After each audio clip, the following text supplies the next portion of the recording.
하나님의 평화가 여러분과 함께 하기를 주의 이름으로 축복합니다. 우리 옆에 분들과 안녕하세요, 반갑습니다. 인사 나누시겠습니다. 오늘은 환대, 사람과 세상을 향하는 태도라는 제목으로 말씀을 전하겠습니다. 인생을 가리켜서 여행 혹은 나그네 길이라고 부릅니다. 우리는 정착민으로 이곳 제주도에 뿌리를 내리고 사는 것 같지만 언젠가 작별을 고할 때가 온다는 것을 여러분 알고 계시지요? 어떤 책에 보니 70억 인구 가운데 약 20억 명의 사람들이 결혼, 직장, 학업, 여러 가지 이유로 이곳저곳을 떠도는 유목민의 생활을 하고 있다고 합니다. 그래서 현대 문화를 가리켜서 노매드 컬처, 유목민의 문화라고 부릅니다. 성경은 약속의 땅을 향해 여행하는 유목민의 후손들에게 하나님의 뜻과 섭리를 계시합니다. 아브라함과 이삭과 야곱, 이스라엘은 유목민의 역사입니다. 애굽에서 400년 종살이는 착취당하는 나그네의 역사입니다. 그리고 약속의 땅을 향해서 나아가는 광야의 길은 순례길의 역사입니다. 하나님은 이스라엘을 애굽에서 해방시킨 후에 너는 이방 나그네를 압제하지 말아라. 너희가 애굽 땅에서 나그네 되었기 때문이다 라고 말씀하셨습니다. 그리고 신명기 10장에서는 이렇게 말씀하십니다. 너희는 나그네를 사랑해라. 너희도 전에는 애굽 땅에서 나그네였기 때문이다.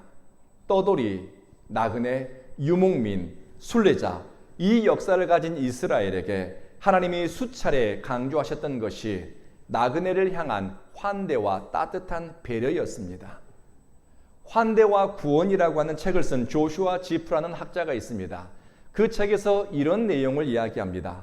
구원은 하나님이 우리를 조건이나 자격을 묻지 않고 전적으로 환대해 주신 결과이다.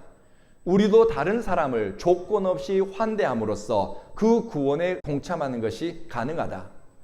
여러분이 가진 믿음의 진정성은 타자에 대한 다른 사람을 환대함으로써 증명된다는 것을 기억하십시오. 믿음의 진정성이라고 하는 것은 다른 사람을 향한 태도, 그리고 다른 사람을 향한 환대를 통해서 드러난다는 것입니다.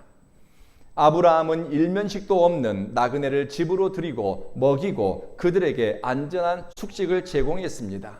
이삭도 야곱도 나그네를 대접하고 환대했습니다. 하나님이 이스라엘 백성에게 주셨던 사회적 윤리는 이방인과 나그네, 고아와 과부를 환대하라는 것입니다. 그러나 이스라엘이 정착 문화에 익숙해져 더 이상 다른 사람의 환대를 필요로 하지 않았을 때, 나를 이제는 보호할 수 있다라고 여겨졌을 때 그들은 환대에 대한 하나님의 말씀을 소홀히 여기게 됩니다. 결국 그들은 바벨론의 포로로 끌려가는 신세가 되고 맙니다. 환대는 다른 사람을 살피는, 다른 사람의 안녕을 살피는 행위이면서 나를 돌보는 행위라고 할 수 있습니다. 내가 누군가를 환대하고 섬길 수 있는 위치에 있다면 나도 언젠가 누군가의 환대와 도움을 필요로 할 때가 있다는 것을 우리는 기억해야 됩니다. 제가 여러 교회에서 사역을 했었는데요. 어떤 교회에서 장애인들을 위한 이 주차 공간을 만들자라고 제안을 했습니다. 그런데 교회에서는 그 제 제안을 거절했습니다. 이유는 뭐냐면은 알아서 다 주차를 하고 알아서 사람들 생활하기 때문에 장애인 주차구역이나 장애인들을 위한 공간이 따로 필요가 없다는 것입니다. 그래서 제가 그분들께 이야기를 했습니다. 지금은 우리가 온전한 것 같고 멀쩡하지만 우리는 언젠가 누군가의 도움과 배려가 필요합니다. 다른 사람을 위한 배려인 것 같지만 결국에는 나를 위한 배려입니다 라고 설득했던 적이 있습니다. 구약 성경에서 제시하는 사회윤리는 나그네를 위한 환대, 자기를 보호할 수 없는 약자를 향한 따뜻한 배려입니다. 작년에 새로운 신앙 공동체를 시작하면서 우리 교회의 지향점을 어디로 삼을까 많이 고민하고 기도했습니다. 나라와 민족, 세계의 선교와 열방을 품는 거창한 표어나 가치를 제시할 수도 있었습니다. 그런데 우리 온 교회가 새롭게 태어나는 교회는 다른 교회와 비슷해지기 위해서 애쓰는 교회가 아니라 삶의 방식으로서 신앙을 살아가는 교회가 되었으면 좋겠다는 바람이 기도할 때마다 들어왔습니다. 그래서 우리 온 교회가 지향하는 첫 번째 신앙적 가치는 환대, hospitality입니다. 따뜻한 마음으로 다른 사람을 환대하고 배려하는 것을 가치로 삼았습니다. 저와 여러분은 이곳 제주에서 나그네입니다. 아닌 것 같지만 우리 모두는 나그네입니다. 이곳의 문화, 언어, 사고방식이 익숙하지 않습니다. 그런데 실상은 지구상에 존재하는 모든 인간은 나그네입니다. 독일의 문학가 괴테는 나그네에 대해서 이런 표현을 한 적이 있습니다. 나는 단지 한 사람의 나그네에 지나지 않지. 이 지상의 일개 순례자 말이야. 자네들이라고 해서 그 이상의 존재라고 할 수 있을까? 나그네에게 가장 필요한 것은 환대입니다. 정착민의 환대, 나보다 먼저 와 있었던 사람 혹은 기회와 장소를 선점하고 있는 사람의 배려와 호의는 처음 온 사람이 안정감을 느끼면서 뿌리 내리고 살아가는데 큰 역할을 합니다. 그래서 우리 온 교회는 환대를 세상과 사람을 향한 태도로 삼았으면 합니다. 환대가 사라진 세상, 타인에 대한 환대가 없는 공동체는 배타적이고 기회를 독점하는 이기적인 공동체가 되고 맙니다. 그곳에는 경쟁이 있습니다. 차별을 당연하게 생각합니다. 구약 성경에서 사회윤리는 나그네를 환대하는 것이라고 말씀드렸습니다. 신약 성경으로 넘어가도 성도들에게 요구되는 중요한 가치 중에 하나는 나그네를 혹은 그리스도 안에서 성도를 환대하는 일이었습니다. 그런데 지극히 이기적이고 자기 중심적이면서 배타적인 신앙 공동체들이 있습니다. 새로 등록한 교인이 정부치고 적응할 여지를 주지 않는 그런 교회들이 있습니다. 새로운 성도가 주방에서, 부서에서, 교회 안에서 봉사를 하고 싶어도 봉사와 섬김의 기회를 내주지 않는 사람들, 특정한 기회를 독점하는 조직이나 무리가 있습니다. 얼마 전 들은 이야기인데요. 어떤 분이 어떤 교회에 가서 예배를 드리러 갔습니다. 빈 자리를 찾아서 앉았는데 잠시 연세 지긋한 분이 오시더니 좀 비켜주시라고. 왜 비켜달라고 했을까요? 잘하시네요. 여기 내 자리라고. 아주 오래전부터 이 자리는 내 자리라고 이렇게 나오라고 하더래요. 그래서 처음 그 교회를 방문했던 분이 굉장히 당황하면서 자리를 비켜주었다고 합니다. 또 어떤 목사님은 강대상 뒤에 선풍기가 한 대 있는데 선풍기가 너무 오래돼서 덜덜덜덜 하면서 돌아가는데 그 선풍기를 너무나 바꾸고 싶은데 바꾸지를 못했습니다. 20년 전에 은퇴한 장로님이 기증한 선풍기이기 때문에 새 것으로 바꾸거나 다른 사람이 새 선풍기를 가져다 놓으면 그 장로님이 역정을 낸다는 겁니다.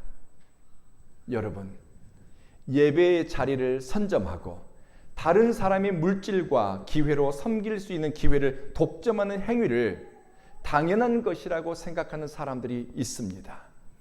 그리스도의 복음을 제대로 안다면 그런 저급한 수준의 배타적인 태도, 유치한 우월주의에 빠질 수 있을까요? 다른 사람이 예배 드릴 수 있도록 내 자리를 방문자에게 넣어주는 것이 환대가 아니겠습니까? 과거에 내가 어떤 물건을 헌물했어도 내가 죽을 때까지 그 물건은 그 자리에 있어가 아니라 다른 사람이 적당한 때 더 좋은 물건으로 섬기고 또 드릴 수 있도록 빠져주는 것. 여러분, 그것이 겸손이고 예수를 사랑하는 사람들의 태도가 아닐까요? 여러분은 어떻게 생각하십니까? 제가 인도에서 섬겼던 한인교회에서 있었던 일입니다. 자폐를 앓고 있는 딸을 가진 엄마가 교회에 왔습니다. 엄마는 한국에서부터 이 아이 때문에 예배에 집중할 수가 없었다고 합니다. 엄마와 떨어지지 않으려고 하는 그 딸 아이 때문에 엄마는 고등학생이 된 딸을 돌보느라 집에서도 교회에서도 마음과 육체가 딸에게 얽매여 있었다고 합니다. 김 권사님이란 분이 한 분 계십니다.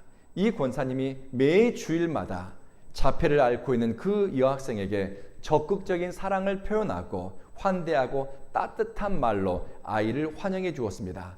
안아주고 예쁘고 긍정적인 말로 아이에게 들려주었습니다.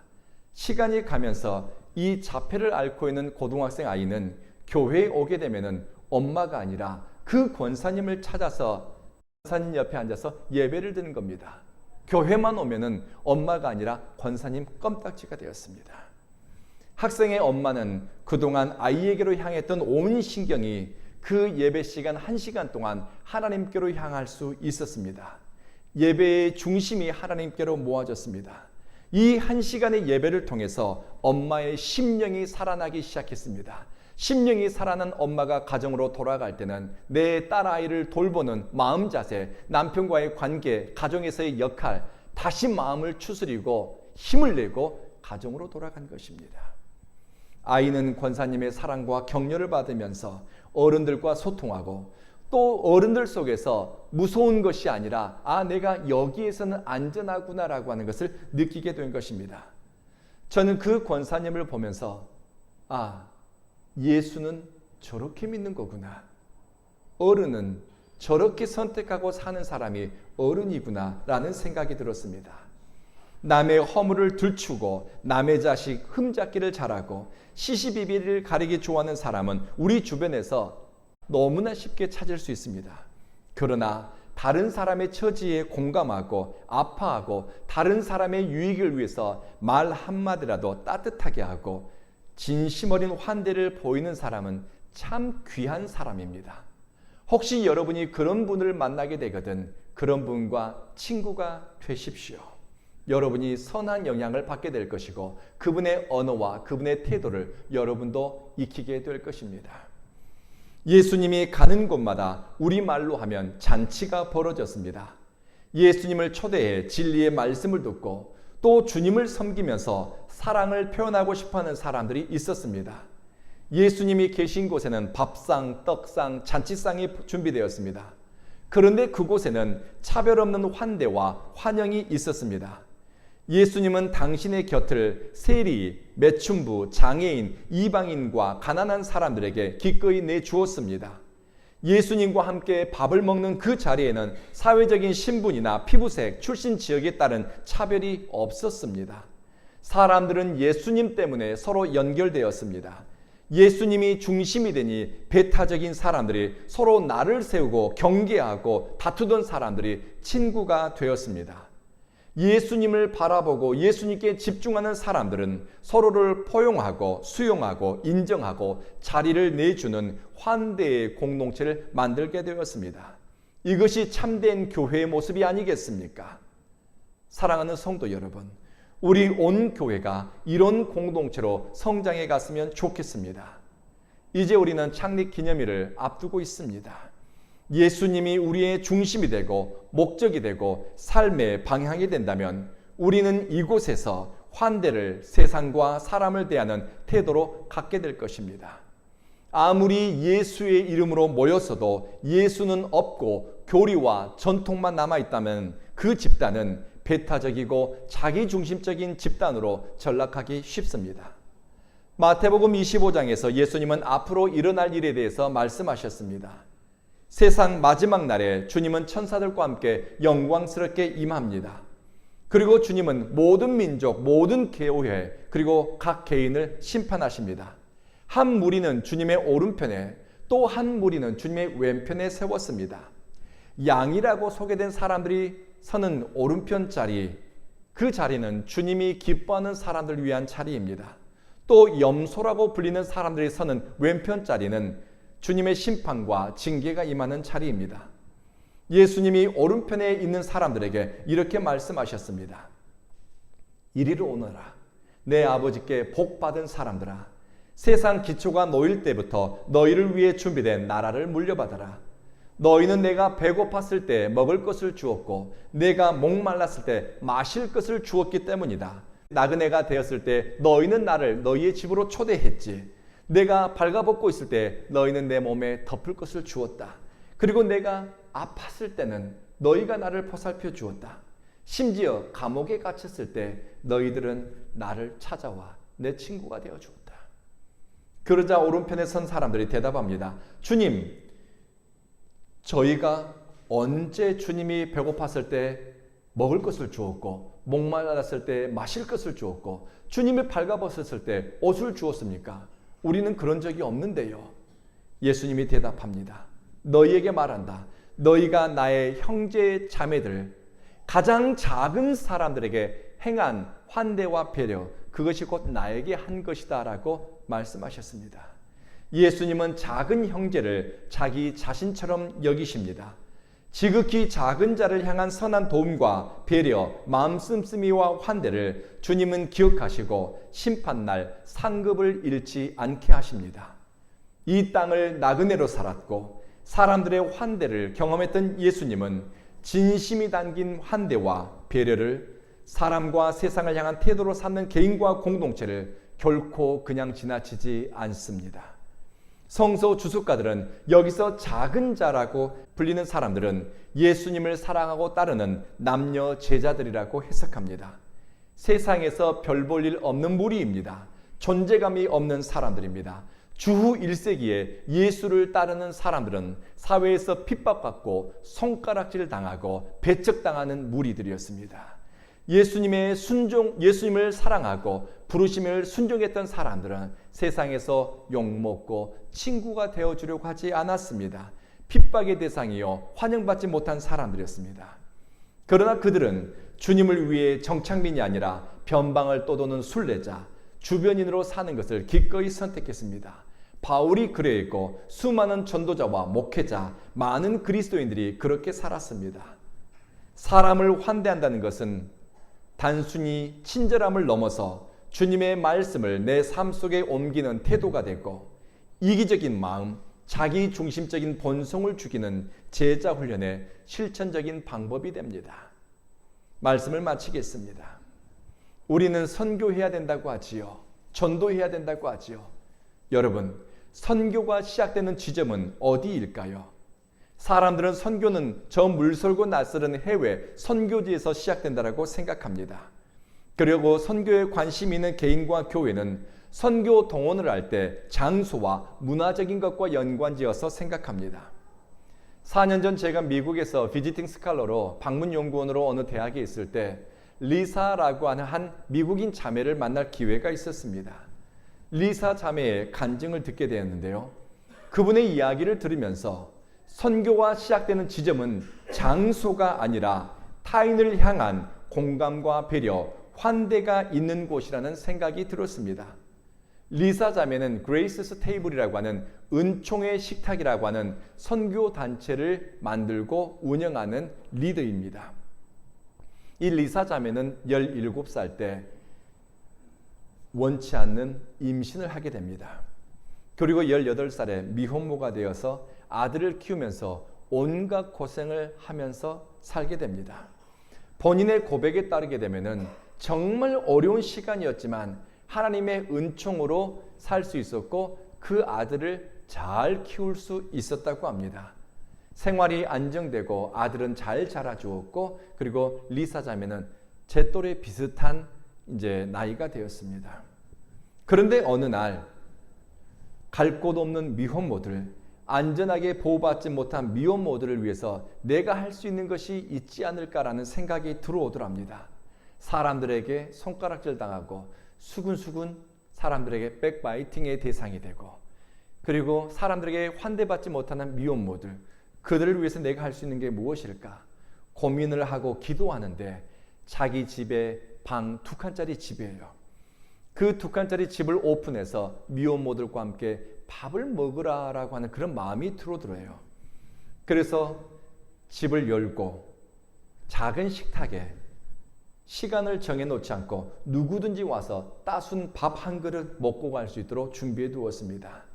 사람들의 눈치를 보고 보호받지 못하고 어디 가서도 따뜻한 배려받지 못했던 10대 미혼모들이 소문을 듣고 리사의 집을 찾아오기 시작했습니다. 은총의 테이블. 이곳에서 위로받고 따순 밥 먹으면서 환대와 인간적인 배려와 공감, 사랑을 그 젊은 아이들이 느끼기 시작했습니다.